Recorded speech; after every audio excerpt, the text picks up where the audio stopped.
Hey everybody, I got another crazy hard hat hair talk for you all. I wanted to talk today about what age you're supposed to be to get into the trade.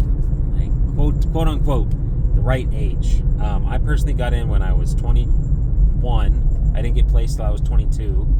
I started with a union apprenticeship, and yeah, now I'm 27, and I am making journeyman wage, and so I've also experienced other people as well who like started straight out of high school. Like they were like 17 and they're an apprentice, and then like by the time they're like 23 they're already like a journeyman, and or like even younger than that. I guess they'd be like, in California you'd be 22. If you're in other places you could be like 21 starting out like that. So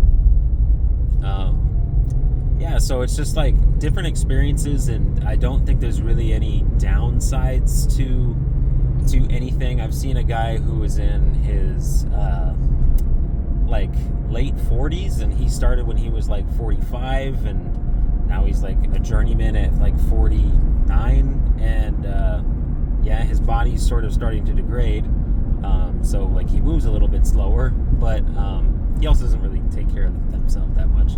Not to throw shade at this guy, but yeah, I think that it's totally possible that you can be someone who's, not straight out of high school joining into an apprenticeship. I met a guy recently who has like kids, and he's like doing a career change sort of, and he's like only been in customer service up to this point, and he's like mid-30s, and he's like 2 years in, and so I have met people from like all different walks, and there are certain people that just are looking for something different for work, and it doesn't really mean much at all. I think in construction sort of terms, and probably in general, older people are people who you tend to naturally ask for guidance from. But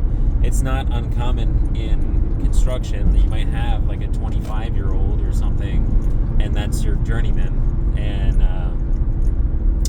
so like or like someone who's like mid to late 20s, and they're like your foreman. So it's not the most uncommon thing in the world,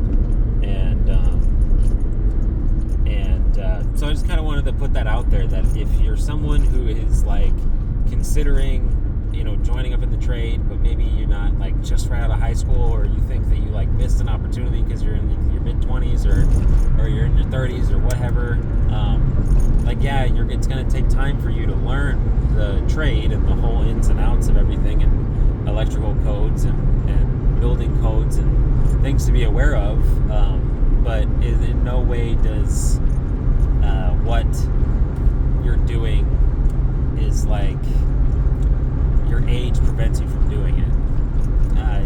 There's a lot of stuff that you can do in electrical that is not too physical. I think that's why guys are able to stay in it longer than, say, like roofing.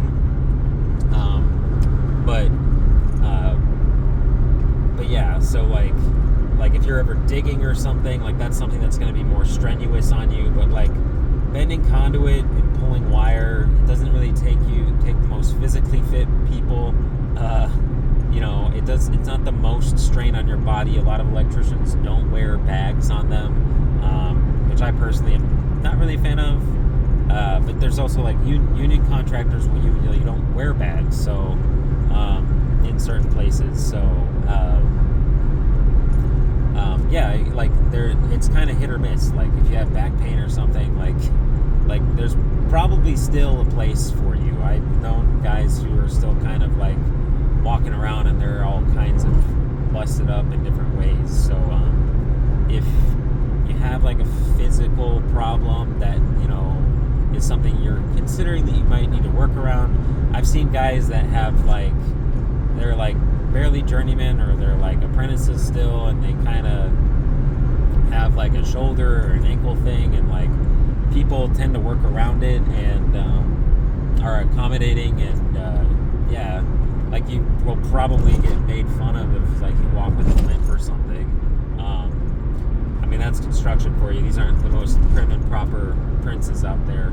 So, just something to be aware of. I mean, that's probably something everyone with a certain looking somewhat different or doing something different way has to deal with. But yeah, like there's probably a degree of hazing that comes with being older. But people bring in experience in different ways. Like a journeyman who's like 22 or 23 that just turned out, like they might not be the most like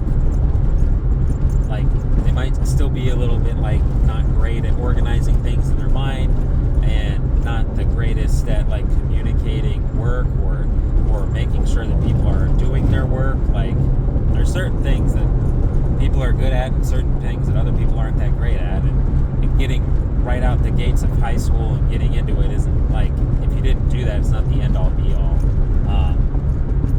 Yeah, I mean, you're gonna experience like bantery stuff, like things that people are gonna make fun of, but I don't think that is a reason that you should restrict yourself from getting into the trades. I guess just some other small notes. I do think that apprenticeship programs are more inclined to taking on younger applicants, and this is mainly just because they can lowball them easier. I feel like they know that they are probably, potentially living with their parents still, or they're young, so their wage is probably the most exploited out there. Yeah, and so like if it could be their first or second job, like employers are going to be like, oh yeah, your wage is going to be super low. And so like, younger guys are definitely something that electrical contractors act like they don't want and don't need, but they totally need cheap labor. And like they will totally, one thing that in electrical that happens very frequently is that you will be seen as an apprentice, or they'll throw this term at you and like make you beholden to that and say, oh well, you're just an apprentice, when journeymen are out there doing the same crap. They just were smart enough to get an accolade and take a test and understand that that's your ticket to making more money. It doesn't really matter if like you're super good at electrical, just can you pass this test and then you can get journeyman wage. So like yeah, like there's people that are foremen who I'm like, how are you foreman? All the time. Yeah, like just horrendous at communicating, just really bad. Like sometimes all it takes to find out if someone's good at something is just to have them grab the reins. And like so many times you're just not able to do that in construction. You're just being given little bits and pieces, and you're just supposed to figure it out along the way.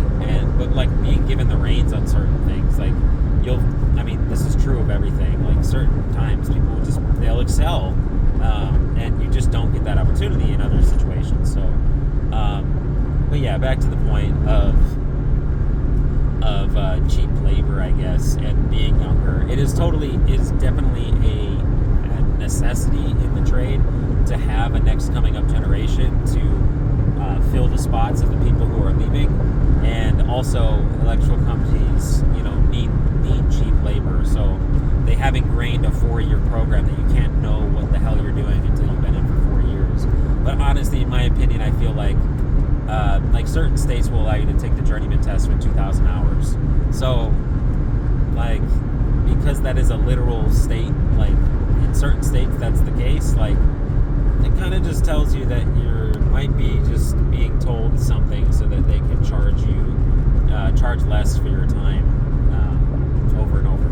But my main point being is that incoming people are a godsend for the electrical trade, because you do so much. Like people talk about how like construction cannot be replaced by AI, and like the amount of stuff that's either like needed to be worked around, or to have so much prior knowledge or local understanding, or just like there's so much that goes into it that like if you just based things off codes, like in only codes, and then you had like a robot doing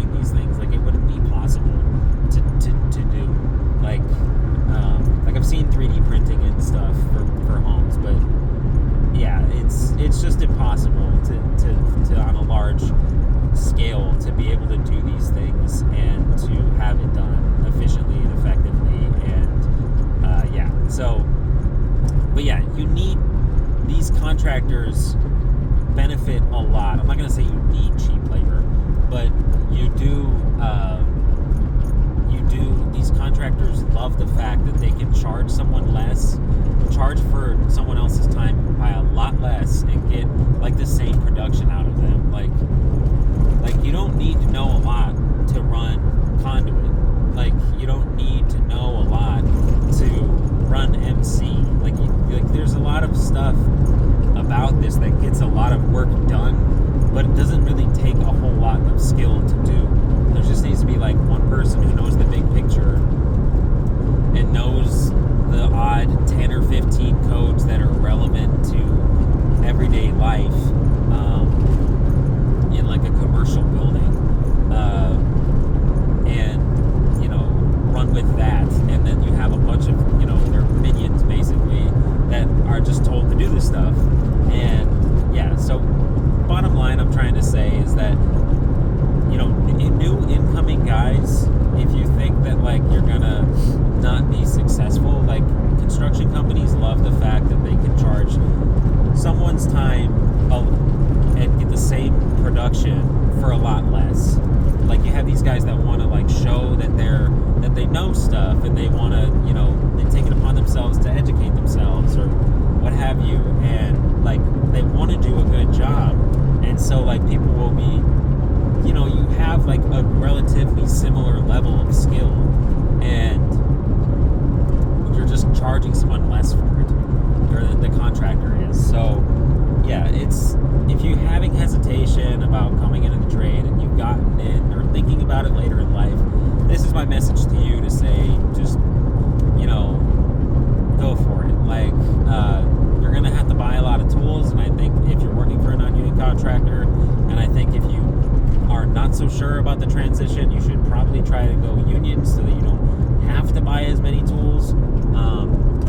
But yeah, so those are just some like tips I'd like to give out there. If anyone's like concerned they're not gonna get in or what have you, like I've seen all age groups be accepted. I've seen people go in for probably a lot longer than they should.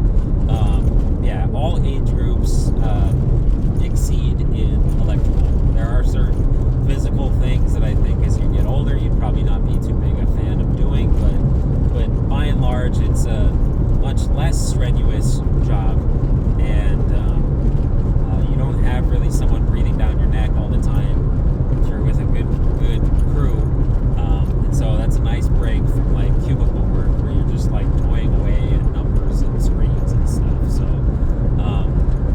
just want to put this out there. I hope it was helpful for some of you.